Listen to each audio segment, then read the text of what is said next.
Welcome to WiscoDice! Hey, yo, folks, I'm your host, Conesy with Most, and I am joined today by... Hey, everybody, it's Justin here, the Meeple's champion. And I'm Matt, the Ghost Walker. And I'm pointing at the screen trying to get these people to talk as if they know which person on the cameras I'm pointing at. Woohoo! This is episode 152 of the WiscoDice Tabletop Gaming Podcast. Today is May 7th, 2026, and on today's episode, we are chilling out with our favorite games. Nice and comfortable. But first, let's roll into the game that we've all had a chance to play lately. What is that game, Matt? All right, so we recently were able to pull out SETI with the Space Agency's expansion. SETI is a game that we talked very recently about relatively recently in episode 144 of the podcast. So if you want a really in-depth review of it, you can go back, check out that podcast. But SETI is published by CGE Games, and the playtime's about 40 minutes per player and supports up to 4 players. So the big differences I feel like with the space agencies, it really adds a bit of a speed up at the beginning of the game. So I felt like personally that you're starting with some more resources and you have some things completed, which saves some of those beginning turns that can kind of feel a little slow. Space Agencies also comes with 3 brand new alien races to add to the game and 40 new cards. Overall, I really still, after this time, really enjoy SETI. I thought the Space Agency added to the game. I felt like it was help feel like you were jumping into the action a little bit quicker. What do you guys think of the addition of Space Agencies to this already pretty highly rated game from our perspective? I always appreciate when a game will introduce some starting asymmetry, I should say, starting asymmetry at the beginning of the game. Like, I really like that. I like that your space agency now feels different than the other players. You have different strengths, different resources that you start with, and maybe a different goal that you can focus on at the beginning. So I always really like that starting asymmetry. So I very much appreciate this expansion. I think it's a really good expansion. I'm now that I've played with Space Agency 6 times, I've gotten a little bit better feel for it. I like it a lot. I think it's a good expansion. It does reduce the game from 5 to 4 turns, which I'm not sure I like.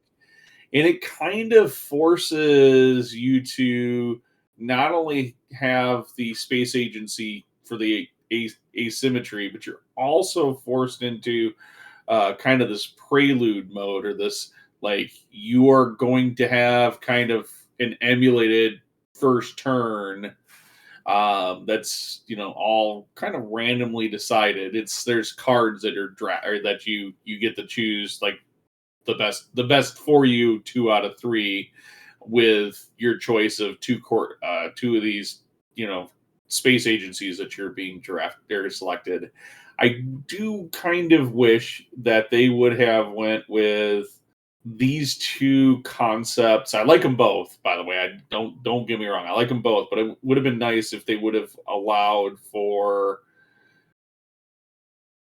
like an asymmetric space agency and kept it 5 turns as a module, and then reduce the game by 4 to a 4-turn game by inserting in the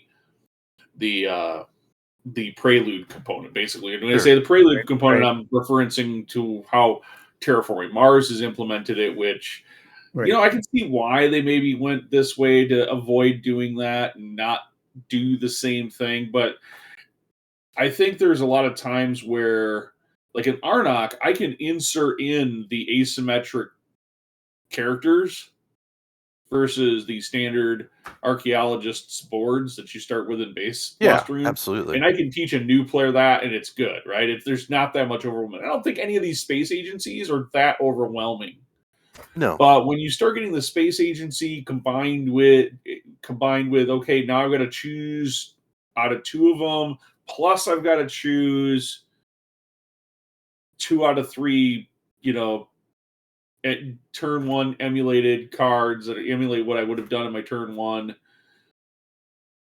and try to mix and match that together. That requires some knowledge of how the game works. So Yeah, now more I can't seasoned. teach it Yeah. necessarily as easily with players who haven't played before. It's better to introduce them to base game. It means I'm going to sort out some stuff or whatever. So I don't think I have to sort out any cards from. I don't think there's any. Well, no, there's that one mechanic because there's one other mechanic. There's that scan mechanic token that goes into the deck. I guess you could probably play with that. You don't have to sort that out, but there are additional cards that get thrown in and whatnot that do introduce. And I don't think any of the new aliens really leverage anything that you couldn't play with them in base game. So I'm just kind of trying to think through all the stuff I might have to sort out if I had to teach new players, like if I had a full table of new players. Yeah, I can see why you mentioned that. I mean, there are some reasons I think it's nice for the speed up, but I mean the game is fine when you play all 5 turns too. So I see where you're saying though. For like a starting player, it would be a little overwhelming, and you could pick poorly on those 2 out of 3 cards, right? To not really advance yourself very well. And suddenly you're like setting yourself back horribly in the game without knowing it if you were a brand new player.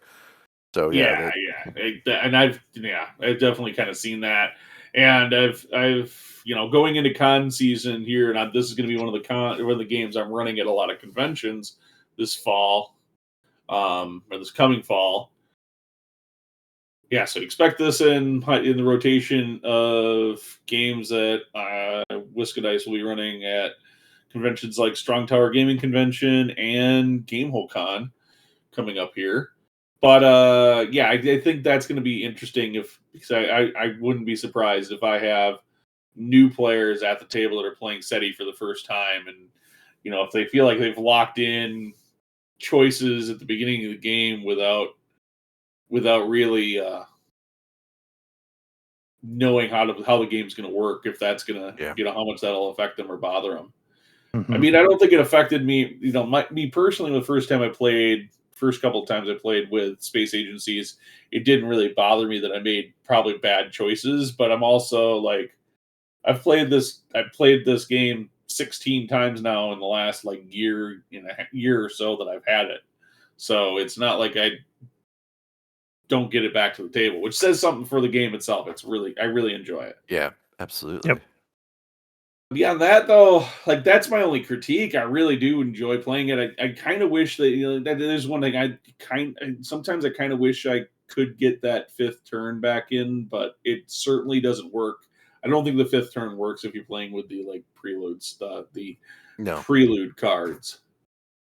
No, you need to skip a turn, which doesn't really change the length of the game, to be honest. They must have just tested it with the full 5 turns and realized, okay, this just makes it longer. Had to cut one back. Yeah, we played 4 players the last time with Matt here, and had 4, so full 4 players, and it took us pretty close to 3 hours to finish it. Mm-hmm. Yeah, and we had people that I think everybody that was there knew how to play. But I had to do refresher. I had to do a refresher teach. Yeah, and then we didn't. There were other factors of why everybody got up got out of here, but after 10 o'clock. But, yeah. Anyways, any other final thoughts about SETI before we go ahead and move on? I don't think SETI, so. go buy it. Don't get exploited on price tags out there right now. It is pretty high. But if you are going to go buy it, go to our show notes and use our Amazon affiliate link to help out the WiscoDice family here. We always appreciate it when you all shop using our Amazon affiliate links, which don't cost you any extra money and let us get a little tease on the back end. And hey, while you're doing that, why don't you check out WiscoDice.com for links to all the games that we're talking about. And while you're at it, please leave a review of this podcast wherever you download podcasts. Yeah, do that. That really helps us out a ton. All right. So what are we talking about today? We're just gonna get cozy, Ben. Getting We're gonna get cozy, getting comfy. It's going to be a bunch Absolutely. of tulips and bunny slippers. Is that what we're talking about? So It could be. everybody go grab their blankets. Yeah. I have my Star Wars blanket right here. Wrap up The for next- 'em in your We blanket. cover up. The next 20 minutes are nap time, and then we'll wake up and talk about the rest. No. Put some light jazz on, and Yeah. so no, we're actually talking about cozy comfort games, and not necessarily. I think there's a lot of people and a lot of shows that'll go out there, and when they start talking about cozy comfort games, you end up hearing about a bunch of games that have cute art and probably nature themes and and are not necessarily very aggressive, might be cooperative, pretty easy to learn. I don't think that that's how we went about this, because first thing we wanted to kind of ask ourselves is what makes a cozy comfort game. So what does that? What makes a cozy comfort game, Matt? So, and I think we all took a similar but slightly different tact on this. For me, I like to say if it's a cozy comfort game, I think it's got to be simple to put on the table, easy to unpack, and just kind of jump right in and play for me. And for me personally, I feel like it's got to be quick to play, generally either simple rules, but I definitely want to say strategic depth can still be there. There's a number of games that I have that are deep strategically, but relatively simple to learn. And I want to kind of add on, because I really like that point in particular there. And what I wanted to add to that is the fact that almost so often I'm in a position where I am teaching a game and running the game at the table. And if anybody's ever taught a game to a group of players at a table, you're constantly then being bombarded throughout the gameplay process about questions about the game. So, like, I love a good strategic game. I really love that. But if it's easy, simple rules where everybody can catch on fairly quickly and I can just actually focus on playing the game, that is just so relaxing and comfortable for me. versus having to pay sharp attention to the table, making sure nobody's screwing up rules, that kind of thing. So yeah, I totally agree, Matt. Yeah. I think the other 2 points, and this is where, for me, I if it has a fun art or just something that's kind of fun and light, I'm not looking for super deep gothic, death by a thousand cuts kind of game. And the other way I always put this is like a bit of a beer and pretzels kind of game, something that I can have a conversation while playing, and it's not going to overly take away from the gameplay. That everybody can kind of just sit, have a good time, and really just enjoy themselves while they're playing it. Yeah. What about you, Ben? Sure. Oh yeah. So the faster and easier the game is to learn, the better. Like, partially for me, and part of that stems into um, I love good complex games, but again, I'm teaching thing I talked about, but also like if I'm being taught a game, my attention span to be taught a game is about 5 minutes, and after that, like I'm barely paying attention to you, and that's nothing to do with who's teaching the game. That's just who I am, and I know it's and I try to do my best to not start looking at the phone, but I just it's really hard for me to pay attention to somebody just telling me verbally what's how to play a game. So that kind of easier to learn games. Like, and a good example, like Suzanne and I just stumbled through Voidfall, and she spent most of the time trying to explain to me how the game worked, and we've gotten good enough where she can kind of figure out how the game works, give me like the 5 minute overview. I was still confused as all heck, but then like I'm constantly asking her the questions. But I'm sure she was stressed out. And this is not a comfort game because I'm sure she was stressed out the whole time because I'm bombarding her with questions, and I'm also trying to, I'm not comfortable because don't know how anything works because this is the big, heavy, crunchy space battles game with planets to go try to control and not be corrupted and etc. A lot of fun, I think. I got a jury still out, but it was a big, I did enjoy the experience, but comfort, no. Another thing that I really want to say is this is a big one for me when it comes to comfy, cozy games, is if we sit down and everybody just knows the rules. Oh yeah. Like I don't have to go over anything. Like everybody just knows the rules. Yep. Awesome. This is sweet. I don't have to shepherd the game or focus on anything other than just doing what I'm doing. Perfect. And most importantly, anytime it's a nice, just rainy day where it's just Suzanne, me, and I don't have to feel like there's anything else going on but us and playing board games. Like that's just a comfy day. Yeah, I agree with that. That's something my wife and I will do occasionally, and it just makes a nice, relaxing afternoon. Just pull out a game that we've played a bunch, or one that we just really enjoy, and just have a nice, relaxing afternoon. Especially this time of the year, it needs to be a rainy day. Otherwise, Suzanne wants to go outside and do yard work and yeah. things. So it's got to be a rainy day, so she doesn't have to feel like she's being obligated to have to go do other stuff. But Justin, you heard the two of us ramble. I'm sure you've got some thoughts on what makes a cozy comfort game for yourself. Yeah, when I was thinking about this, I realized that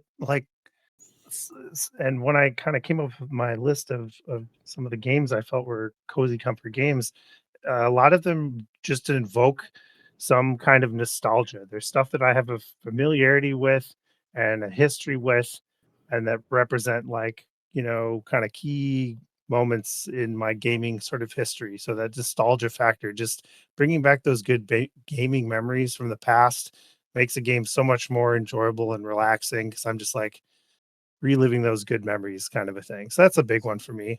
So what you're saying is every time you're starving and don't have enough food to feed your family in Agricola, you're Hold on. We'll talk about Agricola. We'll talk about it. But yes, basically is a short answer. And you kind of mentioned the cozy themed games up top, and I really think there's a whole genre now of cozy games with cute animals and nature themes. And I do find those, I think it depends on the person, right? If you kind of touch with those types of themes and find those relaxing and comfortable, that can make a cozy game for you. And I like those themes, like cute animals and farming and nature and stuff. I do find those themes comforting, as opposed to a, space battle game where I'm just struggling to fend off my enemies and stuff like that. I think those themes lend to a cozier feel for a game anyways, most of the time. So that actually works on me. Those kind of cozier, those are targeted almost to be cozy games. Works for me. And like you guys were saying too, I think it is so comfortable to play a game that you've played before, especially that you've played multiple times and are comfortable with it, and just being able to sit down and start playing a game with other people that know that game well. Man, that's a good feeling. I feel like we spend so much time in this hobby teaching games and learning new games, and it's kind of a rarity to just plop a game on the table and go at it with nobody having to learn anything. That's pretty uncommon, I think. Would you guys agree? Oh yeah, I mean, with a couple thousand new board games coming out every year, it seems like Right. you're churning over, and then if you're like us and you're in the review space and talking about this hobby, you're sitting there going, Yep. boom, boom, boom, boom, boom, boom, boom. I got to keep playing a bunch of these new games. I got to keep cycling through different games. Oftentimes, not having time to get back to Well, those it other doesn't games. Which is, doesn't another help. reason why I like games I can pick up and play and figure it out faster. It's just Well, it doesn't help that we also live in the world where as a group we tend to look at things like our Kickstarter Mondays and stuff like that. Where Yeah. well, I mean, Yep.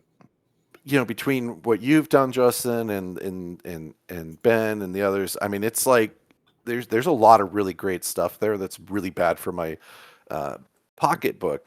But like it's so much fun. Like I think when I first started to really get into board games, and there were some other people I played with that they always had like 2 or 3 really go-to games, and to this day we would still just sit down and if they came over, that'd be like one of those 3 games would probably be what we pull out. Nobody'd even need to question it. We just sit down, play, and have a good time. Yeah, I suppose there is a personality factor and just like what your group kind of does. Yep. Like there's definitely groups out there that are going to be, we play this game and that's like their core game and they play it all the time. Whether that's a Catan or something different, who knows? I don't know. And I think our group just does tend to lean more towards, we want to try the new stuff out and bust get the classics out once in a while, but we're not playing the same game over and over. So maybe it's maybe worth considering though doing that more often, because we're all saying, hey, this is great when you can play a game that everybody knows how to play. I'm only outstanding like 10 or 12 crowdfunding projects right now, so I think I'm down to 4. Not slowing down. I've got I got at least 3 out there, maybe 4. It was close to 20 plus, I think, there for a while. So like I haven't backed a whole lot recently. Well, and some of them down a little. Some of them take so long, but right. I do have one that's still out pre-COVID, so I'm interested in what's going to happen when they actually get it to deliver to backers. Like it does look like it might actually come true. But anyways, that's a different topic. But yeah, it definitely does. I should say that definitely does tie into the playing something different all the time when all of us have that many, like, not just games we're going to go buy at the store, like games that we're going to just someday are going to show up at our doorstep and we're going to be like, ooh, shiny new things we need to play with. Oh, yeah. So we talk about, kind of what makes a cozy game. So now I think we're ready to actually start talking about actual games that we each find that bring us a level of coziness. And I don't think we'll probably get into them a whole lot here, but I think it's kind of neat to just talk about a few games and just a little idea what they are, right? So, Matt, what kind of games do you really look at in your collection as the games that are the good cozy bunny slipper games? So oddly, they all kind of fell into a theme, and I think you'll see it as we go through them. The first one I had on my list was Flux. It's by Looney Labs. So very easy to learn card game. It's so chaotic, but it's just fun for me. So there's about 8 billion flavors of how many out there. What's your favorite version of Flux? I think the favorite ones I've played are, I think there is a pure Doctor Who version of Flux that was really good. And I think my son picked up a copy of like a sci-fi version of Flux, so it has like all the crazy stuff that's like Star Wars and Star Trek and whatever. And both of those are just super fun for me because there's just nostalgia and easy to play, and you can teach somebody in 2 minutes how to play that game. It's super easy. I think Suzanne and I gravitate to Zombie Flux, but that could be fun too. I don't think I've played that one. But like you said, there's like 1,000 versions of Flux. Yes, name it, they've slapped an IP on it. Yep. I don't have a copy of Flux, so I'm gonna have to.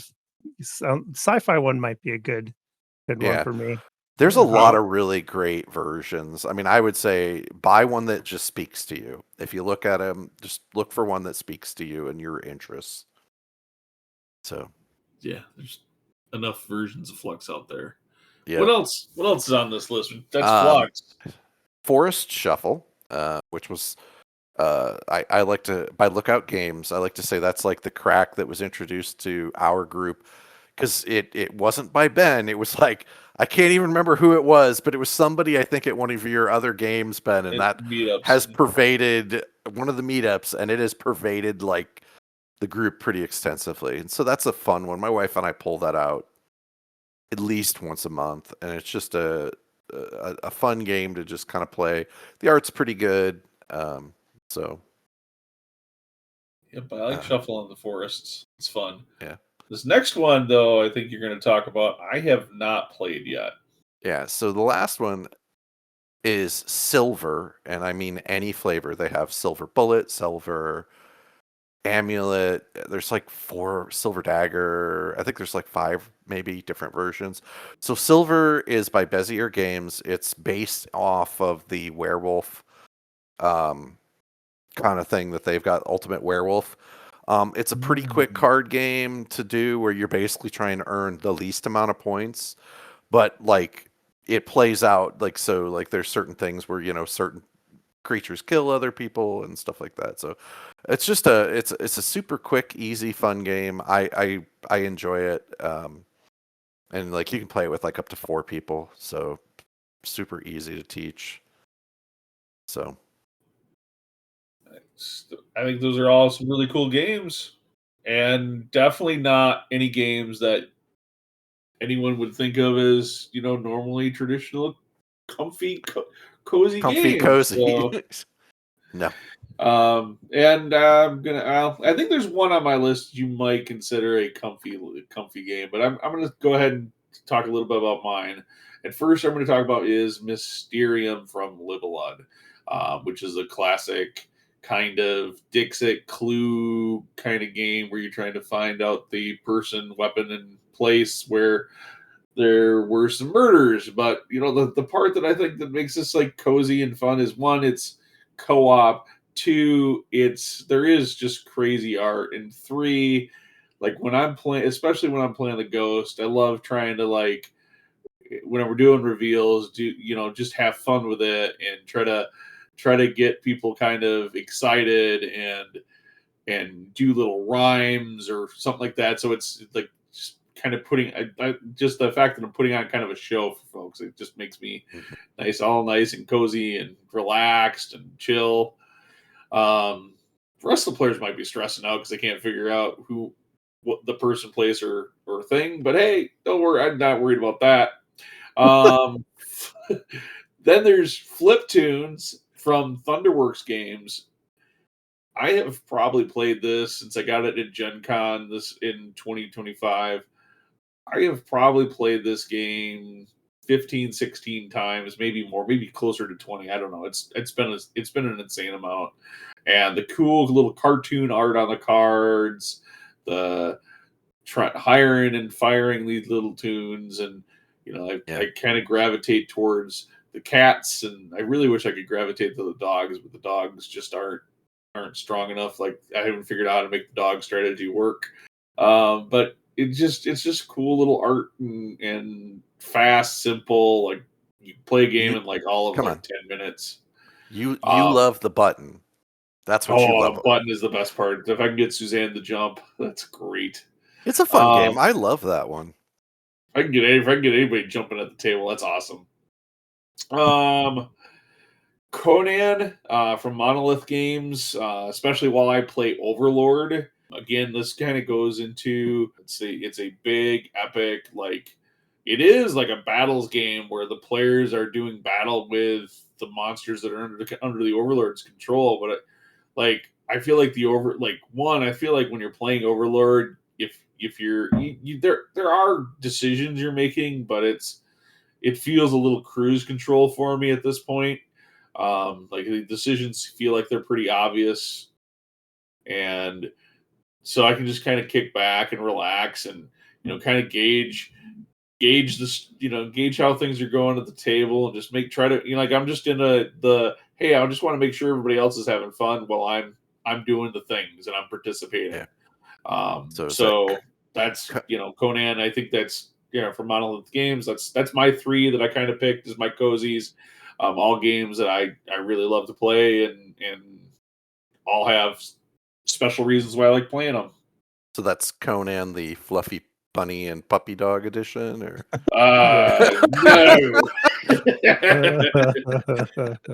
No. No. There's no fluffy bunnies. If there's maybe a vicious a hyena, but I don't think in a big snake. Does that count? Cute animals. There's cute animals. It counts. It's a cozy game. so we'll just assume that there are fluffy bunnies inside the snake. We'll just go with that. I think the fluffy bunnies got ate by the snake. All right, so that leaves my 3 cozy games, and Ben already called one of them out. He knows me well. I didn't even look at this. No, I know. The first one is, of course, Agricola. Now, I think you can argue that this can actually be a really stressful game for a lot of people because there is that pressure of like you have to feed your family or you will start losing tons of points. And I get that. Like it's a tight worker placement, with that constant need to produce enough resources to feed your family. But I've played it enough and it's such a nostalgic game for me that I'm just kind of used to that level of the stress with it. And it's I just love building my little farm. I love getting animals, putting them in fences, building up my house, growing my family. Once you kind of get used to how the game flows, it's not that bad to feed your family. And yeah, I think I would always enjoy play this game. And it's just probably my most nostalgic game. It really got me into gaming like pretty much on its own almost like modern gaming. This is the one to blame. So I love this game too, and the best and most proper way to play it is with the cubes for the animals, and okay. you got to go proper Old old school. school. No fancy wooden meeples, just all the original cubes. That's the proper play to really kick in that extra nostalgia vibe. Yep. Shockingly, a Oh game man. I have never played. We gotta get you. Yeah. I'm getting this big new fancy version that's coming out and I'll bust it out at some Well, point. Ben tells me I got to stick with the old cubes. Well, it's all wood. I'm getting the wood version. I'm not getting Fair the enough. 3D miniatures. That was a little overboard for Agricola for me. Couldn't do that. You'd be like, you have to leave it set up all the time just to get the full value. It'd be like fancy chess sets. It'd be your fancy Agricola set. It's just always set up. Always out. Yeah. Speaking of games, you need to pretty much leave set up all the time. Yeah. Yeah. Next one. If you're a certain couple that might listen to the show, you probably do. Yeah, my next one is Everdell, and I think this is a favorite for a lot of people, and it's definitely got that cute animal, cozy nature vibes going on, and it's just I find it just a super comfortable game to play. It's worker placement, which is like kind of my main mechanic that I dig with cute animals, cute little combos that you're making to get the animals to go live in their little houses, and you're building a little city. And I always just have a great time playing this game. Classic cozy game in my opinion. Yeah, I really enjoy Everdell too. My wife and I played quite a few games of this in the past, though it hasn't hit the table this year yet. Well, it's that dang box. And we talk about this. We've talked about this multiple times that the Everdell big box just makes it a little harder to get out. And I kind of wonder if that's the reason why they've been pumping out these standalone versions. Standalone boxes, yeah, like the Far Shore and the other ones, because now it's like a small box again and you can easily get it out to play. Yeah. I don't know. But yeah, it's one of those rare times where I say usually I just want a box that has a place for everything. And while this box does, it also makes it incredibly difficult to put it on the table. Yeah. So yeah, maybe just leave this one out. That's the key. Yeah, you should leave it set up. Never put it away. It'll be fine. Just get a gaming table with the recess, and then you can keep it inside there. Put the table on top. You gotta have the recess for the recess though, because you're gonna put you need a double on recess layer, and then cover it up with your nice gaming surface so you can play everything else. Yep, exactly. And my last one probably doesn't fit the mold of a traditional cozy game, but it is for me, and that's Castles of Burgundy. This is again just a very nostalgic game for me that was a big one when I was first getting into gaming. and it's one that I can sit down and just immediately play and feel comfortable knowing what I'm doing. I know kind of the strategies, and I know what to look for certain pieces that I want, or for if I want to go a certain strategy or certain path. So I'm always happy and to play this game and comfortable playing it, especially if someone's got the super fancy deluxe, awesome with the acrylic tiles and all that. That just makes it such a pleasurable experience. You might have played my special edition copy more times than I have at this point. Yeah, maybe. Um, Yeah, my wife loves this one so much we ended up picking it up, though I do not think we got the acrylic tiles. Yeah, it would be a really big box on your shelf if you got the special. Yeah, well, I've got a big box, but it's the acrylic tiles are huge. If I remember, I think it's almost as big as that Everdell box, one that has the tiles on it. But yeah, it's not a small box. Yeah, I didn't learn Castles of Burgundy until I actually had the special edition box delivered. oh yeah, And yeah. I'd never played it prior, so I had no nostalgia attachment to it. And so coming at it from like, hey, I heard this is a great game, and it's a good game, but like I'm like, oh, this feels like a game that was created like 15, 20 years ago with some of these mechanics that are in it. Yeah, for sure. So I was like, it's good, but it's not like, and I know that's a controversial opinion, but hey, if you're not here to listen to our opinions, but I did like, but then like I will say like we introduced it to the people that play at our meetups, and 2-3 of them went and bought copies of it too. So hey, it scratches everybody's itch differently. Yep. So Absolutely. we've talked about the games. We've talked about what makes a cozy comfort game for each of us. But like, is there anything that just kind of sticks out that kind of helps you gravitate to like what puts you in your comfort level, like makes you all cozy? You get those bunnies. You're like, hey, I'm running for those bunny slippers and my blanket because this is the game I want. This is the kind of mechanic and the kind of thing that's going to put me just in that comfort zone. So for me, I think the games that I like tend to have some sort of random element that's sort of outside my control, so that I can kind of sit back and not stress about it so much. And then generally, the ones that I picked, I feel like are a little bit lighter to play and just sort of fun overall. And apparently, when I started thinking about what I thought of for cozy games, apparently they have card games. It just seems to be all the games that I thought of off the top of my head. So, Well, I mean, that way you don't have to like get all stressed out because your dice don't roll well. that's right. Anybody who's seen me roll dice in games understands the pain that I suffer there. So You've played enough D&D, your dice either go from like super cold to super hot. oh my Fortunately, we're gosh. kind of at that like sweet level of, hey, I rolled badly, but I still hit. Yes, that is the advantage at certain points. So I think for me, it's social games, like games where not necessarily like social deduction games. Like those are definitely not on the list because I don't like. I enjoy social deduction games, but I don't find them relaxing. But like it's where oftentimes like one person's usually, which is almost always myself, is in the driver's seat. Games like Mysterium or like the Overlord when I'm in Conan. When I ran like with Star Wars Imperial Assault, I ran a couple of campaigns of that. Like I was like it was just cozy comfort. Like especially a game like, and I didn't even mention like Star Wars. Like when I was running Star Wars Imperial Assault, like yeah, there was some competition while we were playing those games, but like I had like it's the same group of people. Hey, it's like Wednesday night or whatever night of the week it was. It's everybody's coming over to play. Like I've been playing with the same group of individuals for ever. It's just comfortable. Like, hey, I got the same group of people. We're playing the same game. Everybody knows the rules, and it's going to be a good time. I knew it was going to be a good time every time we got together to play those.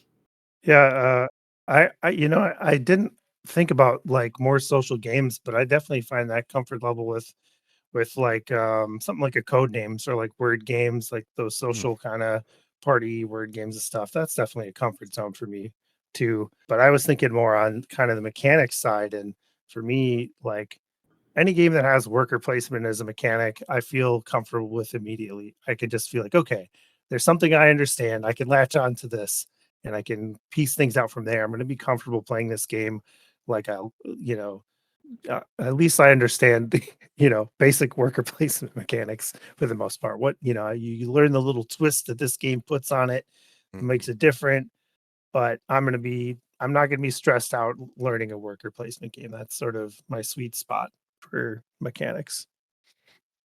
Well, it's just thinking of another game, Phantom Inc. You mentioned word games. Phantom Inc. Oh is yeah, a game. Yeah. Like puts all the pressure. Like, code names. You're like, if you're the spy master, that's you're like true. one of the That's spies, stressful. whatever. You're like stressing out, like trying to come up with words and in number of times that word is gonna be related to things. But when Yeah. you're playing Phantom Inc., like if you're in that like the spy master kind of role where you're just giving the clues, that's like you just sit back and Yep. watch your team stress out as they're trying to figure out what questions to ask you. Yeah, that's true. That's a nice one from that perspective, because you don't, like you said, I really enjoy playing that one from that perspective, because the team members are the ones that have to do all the thinking and the.